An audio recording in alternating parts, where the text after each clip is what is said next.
Hello and welcome to the WBEE. This is the show where we do world building, mostly as it pertains to role-playing, mostly for D&D. Today we're going to stick our heads outside and check the weather. While we're there, we're going to be on the lookout for earthquakes, volcanoes, plagues, and the occasional meteor strike.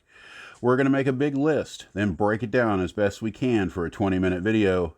What is that, about 2,000 words? Set your counters, but fear not. We'll add even more content in a series of short videos to follow things up.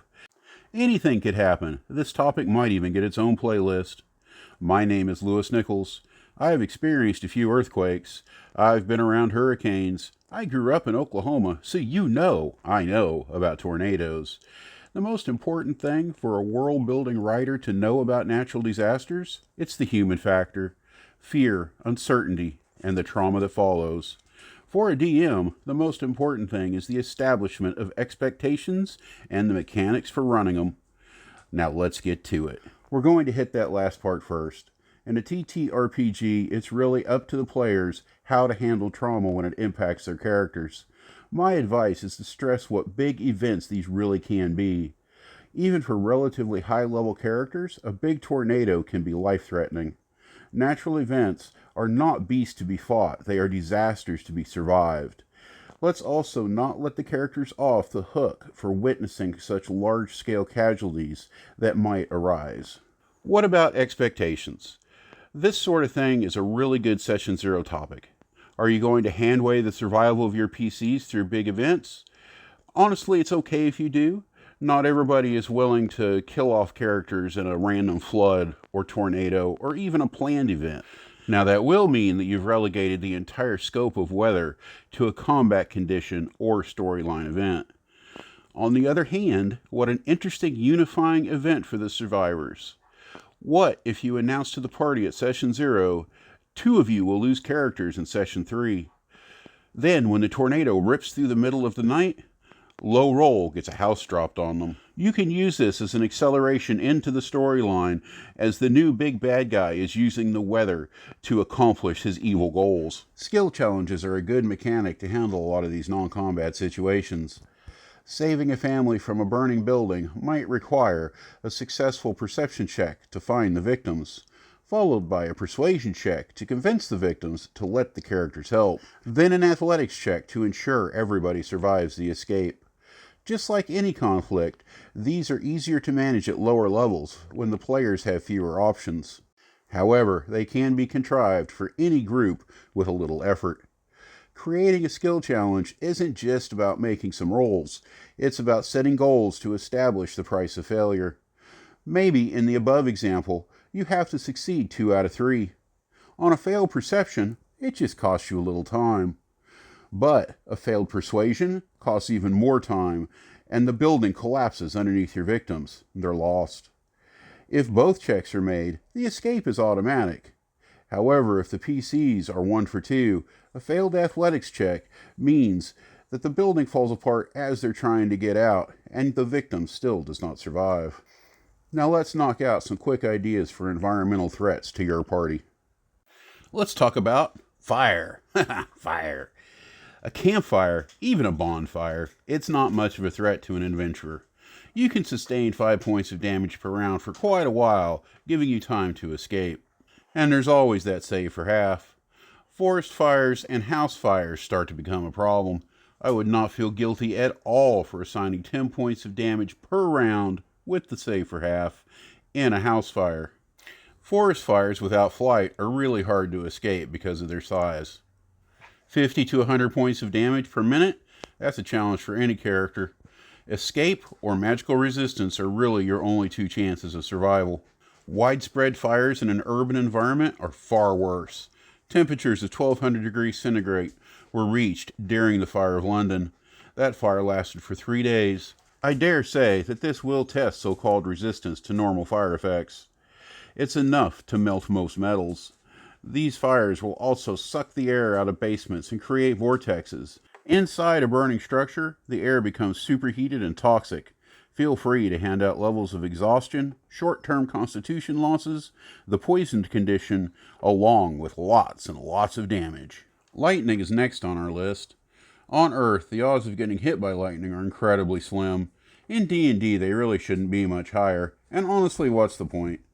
A storm is passing through, and you take 40 points of random lightning damage. The encounter's done. You can heal, no big deal.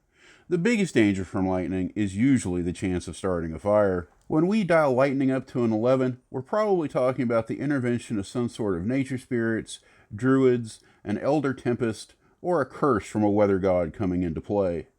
Sometimes this means a fight, but it can just mean an increased frequency of dangerous lightning. The presence of ancient blue dragons can have a similar effect. Now, since all of these things can mean that the party is in a more dangerous situation, go ahead and deal out that 40 points of random damage. It's going to matter later. It's going to force the party to decide whether to heal it, expend resources, take a rest, and that's when you get them good. Floods. Running a major flood is a lot like running a fire. It's probably not super dangerous to mid and high level adventuring types unless they risk their lives on a rescue mission. Big water usually means big currents, often exceeding swim speeds. There are lots of tangle threats, but also pockets of air inside submerged structures. Are you prepared to drown someone? In 5e, a character can hold their breath for a number of minutes of 1 plus your con mod. So a 16 con and you've got 4 minutes. Then you have a number of desperate rounds equal to your con modifier. Then you autofail 3 death saves, and that's it. It would be very simple for a character to get a foot caught, fail a few checks, and drown. You see these dramatic moments all the time in movies, usually with a last minute of escape. In D&D, sometimes the good guys don't get last minute saves. Now, just to remind the people in the future, years from now, you're listening to this video, you're probably saying, that's not the Suffocation rules. Well, you're right. It's the 2014 rules. We're right in the middle of the changeover. Not very many people are playing with the new rules yet, but the books are out. So, just so everybody's on the same page, new Suffocation rules are slightly different. A creature can still hold their breath for a number of minutes equal to 1 plus their Constitution modifier. However, when they run out of that time, the choking begins. They gain 1 level of exhaustion at the end of each of their following turns. So that's every 6 seconds. When a creature can breathe again, it removes all level of exhaustion it's gained from suffocating. Now, if you don't like either of these versions, it's D&D. You can do what you want, man. One of the biggest events to players and characters in all these situations is losing valuable items. Pretty much all of these things are sudden onset events. 1 minute, everything is peaceful, and then sudden chaos. It could be an earthquake, it could be a flood, could be fires, could be anything. And the possibility of losing a few things is real. Some situations are definitely worse than others. In a flood, consider mid-DC saves for hanging on to basic equipment. Maybe let your players pick a few that they absolutely cannot lose. Magical daggers, shields, backup weapons, pieces of armor, books, all these things are relatively easy to lose when hit with overwhelming circumstances. Items not worn outside the biofield and Pellicar speak may be at risk from the elements. This is especially true from crushing damage, fire, or lightning. A wand in a house fire is very likely to be ruined, even if it's relatively powerful. Only artifacts are truly invulnerable, but I'd argue that in some cases even they might be dissipated to reaccumulate elsewhere later. Droughts. This is a weird one. It's not like most other disasters. It's a slow burn. You don't even know when it's starting. It's just one day it rained and then it didn't rain for a while. High temperatures dry out the land. There's an increased chance of fires, but that's not really what it's about. You start cutting into the food supply, you start cutting into the morale of normal people. As food supplies dry up, it's still not a threat to the high-level characters, or even mid-level characters. They're still going to be able to get food. What difference does it make to one of these guys if food prices double? They can still afford it. What it does matter is to the peasantry, to the lower-class citizens of the land. And the less they have to eat and the more they start getting stressed out, the more willing they are going to be to turn to crime. What's the party going to do when 500 hungry peasants show up at their keep demanding food. Earthquakes and tornadoes. Tornadoes and earthquakes. They don't sound like they go together, but they sort of do. They have very similar mechanics. They are both sudden onset, high potential events that are over in a hurry. If the characters are not wearing plot armor, they can easily die in the first few seconds of either event if caught unawares. Okay, players, you're on your couch and the building collapses. Please take 10d10, save for half. The third level sorcerer hands in their character sheet. Now yes, you can hand out some damage, but functionally you are running an escape, a rescue, or both. Great situation for skill challenges. Now the big difference between these two are the scope. Most tornadoes affect a very small area, like a block or two. Just a very small precinct of the city, nothing widespread, and it only lasts for just a few seconds of terror. Earthquakes can affect whole regions, kingdoms, entire continents if you want to get crazy about it. Then you have the aftershocks that continue to pose threats for weeks.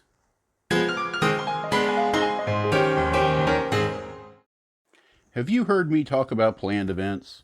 It's one way to handle all this stuff. You just mark a spot on your campaign calendar and let it happen. Now the odds of any of this randomly happening in the middle of a combat encounter are very slim. So slim, the party would be smart to assume that it's not a coincidence. On the other hand, it might very well be that encounters happen in the middle of the event. A tornado might release a caged demon from the mansion of a hidden cult. Floods might drive an infestation of were-rats out of the sewers and send an Ochu into the streets. No matter the situation, these encounters require effort to make them memorable. The last thing you want to do is roll a 5-alarm fire on a random encounter chart and run it off the cuff. Yeah, you can do it when you're experienced enough to make it happen, but don't try to do it your first time. Take into consideration your party's abilities and set up skill checks to challenge them. Plan for their responses and place obstacles. Volcanoes. Exploding mountains are a much more robust natural disaster. It's also one where you can give a little warning, some signs, or tease the party. When I was living in Mount Edgecombe, Alaska, we had a view of a volcano right out our front window. If it were a movie or a D&D game, it would have certainly have erupted while we were there, but it didn't. It did smoke once, but that's because some guy with a helicopter dropped burning tires into it one April Fool's Day. If you have a playful Wizards Guild in the area, you can do even better. The ultimate tease is, the volcano never does anything. However, you can create a setting where the thing does occasionally cause a rumble, or even have a minor eruption. Will the big one ever come? You are the only one that knows. Now running an eruption, it might just be about escape, or you can draw it out. There might be ash, fires, and never pass up a chance to throw around some lava bombs. Hurricanes. The danger of these tropical storms are threefold. High winds blowing debris, flooding, and they will spawn tornadoes. If you didn't know, the reason there's a distinction between high winds and tornadoes is that the twisting motion of tornadic winds is more likely to cause structural damage. Also, the wind created by a tornado has a much higher potential wind speed than any other type of wind. We see hurricanes coming from at least a few days away. In fantasy, this might be even longer. I have to believe that temples to weather gods act like weather stations. Meteorologist is definitely a fantasy world job title. Agricultural gods and druid organizations might do the same thing. I would hesitate to make them better than modern day weather forecasting, but in high development areas, they're going to be at least as good. Whether you see them coming or not, hurricanes can do a lot of property damage. Only in the modern age do we build cities directly in the path of such power. Take a look at Europe. All those cities are inland. It's up to you how to handle this on your world.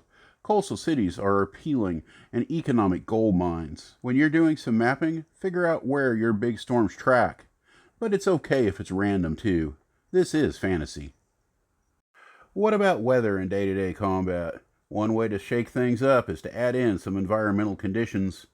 Just fighting some simple orcs? We'll do it in a thunderstorm. Seeking shelter from a hailstorm under a bridge? There must be trolls. Or a beholder. Just rain showers affect encounter ranges. But what about heavy fog? In your session prep, make sure you take these conditions into account. Treat them like an adversary. Give them a list of actions they can do and an initiative to do it on. You might put range attacks at disadvantage or force dex saves to remain standing. There might be flying debris. Let Mother Nature make some attack rolls. The possibilities are endless, so plan ahead and embrace the chaos. Did I mention this is fantasy? Yeah, probably so, but we're going to drill that home. I have some heat storms around the southern borders of my campaign zone where temperatures can approach the boiling point of water. They affect the whole culture, not only through architecture via the construction of basements and roadside protective structures, but through the custom of truce. There is no fighting allowed when rivals seek cover. Even the local orcs cooperate in this custom of coexistence. Farther south, I'm thinking fire tornadoes. Don't limit yourself, but make sure you understand the mechanics that you've created. Acid rain can be a possibility on your world. It might be dangerous enough to pass out a few d6s of damage, and it will add to the strangeness of your settings. Normal animals and plants, they're going to have to adapt. Magical anomalies seem like they should be a thing in some regions. Maybe lightning storms amped up to deadly levels, or magic-shattering null fields that can destroy otherwise safe permanent magics. Over-the-top rainfall or otherworldly winds can spice things up as well. You might even have light storms that strike at night, or shadow showers that turn the light into dark. Perhaps sonic storms that are just cacophonies of sound crashing around the landscape. Don't forget those plagues of vermin, hordes of locusts, crickets, and snakes. What about a horde of flump or pseudo-dragons? Don't get too carried away, or it's just a fight, or a slaughter. It's the weird little things that make it annoying and impossible to deal with. It can be as simple as flies or mosquitoes. Be sure to drive home the annoyance at every turn of the session. If characters are suffering, the players are too, and that's your goal. Now, you and I both know that we could go on like this for a while, but you don't like clicking longer videos, so we're going to start wrapping things up. This leaves us some room for a few shorts. I got a list around here somewhere. Here it is. Dust storms, winter storms. Didn't even talk about cold stuff. I mean, there's hail, there's sleet, all kinds of good stuff. We could go farther on fog. I teased some meteor strikes. We left those alone. All kinds of room for short videos, either actual shorts or some of the 3-minute stuff. In the meantime, go outside. Not for long. It's scary out there. Maybe just half an hour. Get a little sun. Enjoy the cooling temperatures. Although it's kind of warm this week where I'm at. All you need is enough to appreciate a little nature before winter sets in. Thanks for stopping by. I love each and every one of you very much. Hit the like button. Share the video with your friends. Leave a comment. My success depends wholly on you. And all of these things help so much. However, even if you do nothing, I am still glad you're here. Have a great rest of the day, everybody. Cheers.